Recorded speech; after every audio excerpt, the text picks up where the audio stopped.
Assalamualaikum and greeting to ladies and gentlemen. Welcome to our forum for today. I'm Shuhada Binti Amri and I will be moderator for our forum discussion today. Our topic for today is suicide prevention. Nowadays, suicide is an escape route among both the young and old is increasing. How can the silent epidemic be prevented? First thing first, let me introduce our panel for today. First of all, we have first panel Munniswaary anak perempuan Mahendran. Second panel is Qur'atul Aleeya Binti Muhammad Azrul Hisham. Our third panel is Iffah Rukiah Binti Sukiman. Our fourth panel is Fahim Ikram bin Azman. Fifth panel is Wardiyna Humaira Binti Muhammad Sharif. Our sixth panel is Aqilah Wadhihah Binti Nasrun. Our seventh panel is Aisyah Natasha Binti Muhammad Badrolnizan. Our eighth panel is Nabilah Natasha Binti Soemri. And lastly, our ninth panel is Aqilah Binti Muhammad Idros. Welcome to our forum for today. Without wasting our time, panelist number one, please explain your thought on suicide.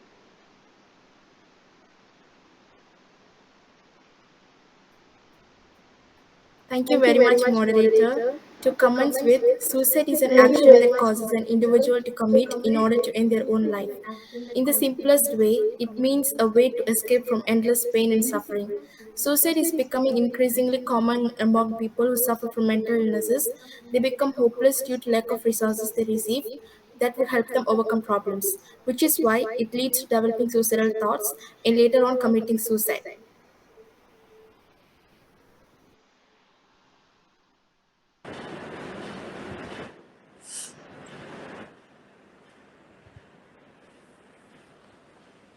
Incredible explanation from panelist number one. Next, we will proceed to panelist number two to explain her thought on suicide. Thank you, moderator. And for my thought on suicide is a death caused by injuring oneself with the intent to die.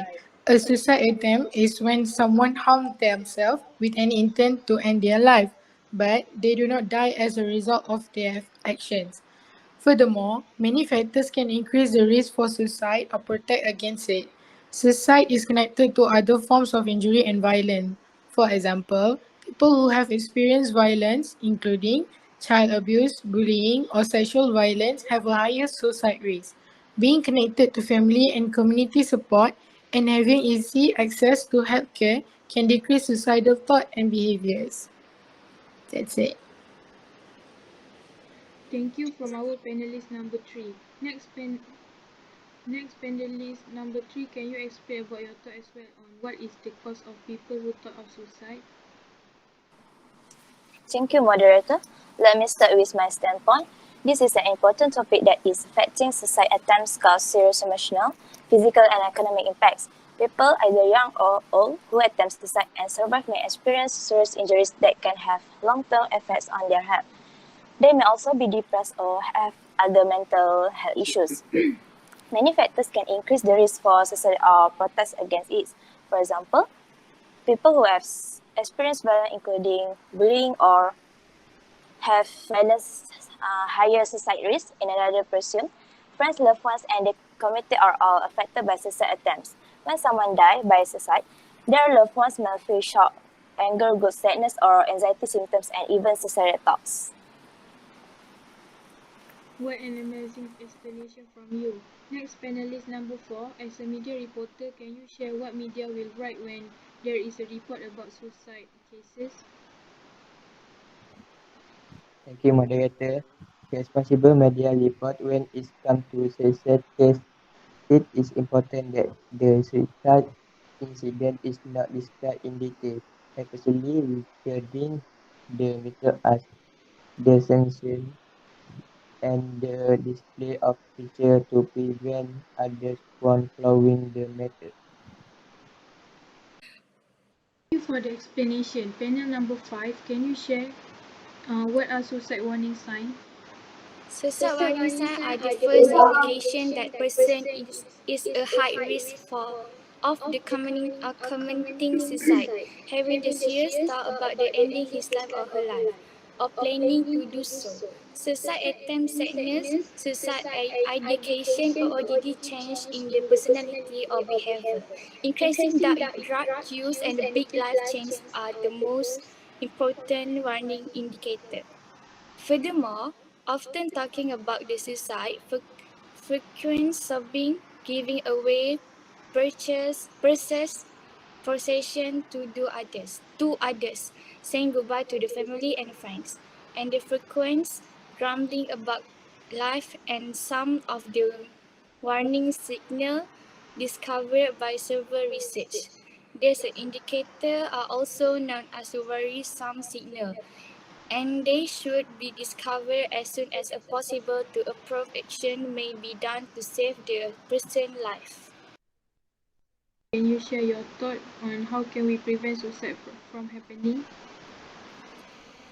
Okay, however, how can this silent pandemic be prevented? First, we as a friend, family members, or community need to provide high moral support and attention. We may not be aware of their trouble in a stage, but early prevent can be done by creating a harmonious environment by communicating, approaching them, and establish relationship, which is tied to allowing them to feel stronger when facing any problem or stress in life. And the most important thing, do not hide your problem. Just share with someone you trust, whether your friend, family members, or counselor. You should tell what you feel and not be afraid of sympathy just because you're scared, embarrassed, or ashamed. Express what you feel and in life can help you reduce stress and find a way to deal with it. That's all. Thank you for the great explanation. Next, pendant number 7, can you share your thought on suicide prevention as well? Thank you, moderator. My thought on suicide prevention is when exposed to stressful situations and prolonged isolation from social support networks such as family and friends, some people are predisposed to mental health problems such as depression. Individual, families, communities, stakeholders such as policymakers, politicians, all government and private agencies, and non-governmental organizations must all work together to prevent suicidal behavior in the community. Family or friends should play a role in preventing suicidal behavior. In addition to the employer role, each employer is responsible for creating a positive environment that supports employees' mental health as well as providing them with the opportunity to discuss needs and how they can support one another. As a result, take on their respective role in assisting in the prevention of suicidal behavior. That's all for me. Thank you. Next, pendant number 8, can you share your thought on suicide prevention as well? Suicide events can be prevented, but all parties should work together and play a role in ensuring that this goal is achieved. It's not only involve individuals, communities, related agencies, and government should also work together to help prevent suicide. There are many suicide cases reported by the media every day. In fact, the improvement is quite significantly recently, although we do not have the right figure of the suicide incident in our country. There are several steps to prevent suicide incidents, such as reduce access to a suicide way, for example, avoid displaying the image of the incident, and encourage them to express their feelings and ask whether they need any help. Thank you. Thank you for sharing your thought on our topic. Lastly, panel number 9, there's many mental illness that can lead to suicide. Can you give 2 mental illness example and a brief explanation? Thank you, moderator. There's so many types of mental illness that people face nowadays, but today I will share 2 most common mental illness that we know, which is anxiety and depression.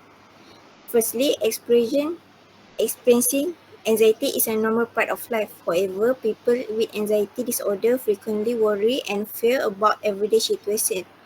Often, anxiety disorder involve repeat episodes of sudden feeling of intense anxiety and fear or terror that reach a peak with meaning.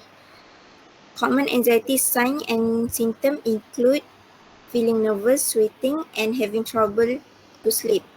Second, a mental illness that people face is depression. It's a common and serious medical illness that negatively affects how you feel, the way you think, and how you act. Depression causes feeling of sadness and lost interest in activities once enjoyed. It can lead to a variety of emotional and physical problems that can decrease your ability to function at work and at home.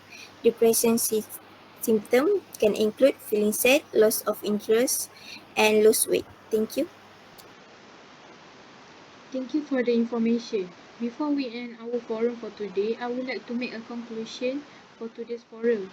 In conclusion, it is disheartening that despite significant advances in modern technology, millions of potentially avoidable fatalities occur each year. Suicide prevention will continue to be a major challenge for all of us as a family and friends, and there is a genuine need for government, NGOs, stakeholders, religious leaders, public and mental health professionals to recognize and collaborate in order to take on this challenge and make every effort to reduce our morbidity and mortality associated with suicide in our society. That's all from me, and I would like to thank everyone by participating in this forum. See you next time.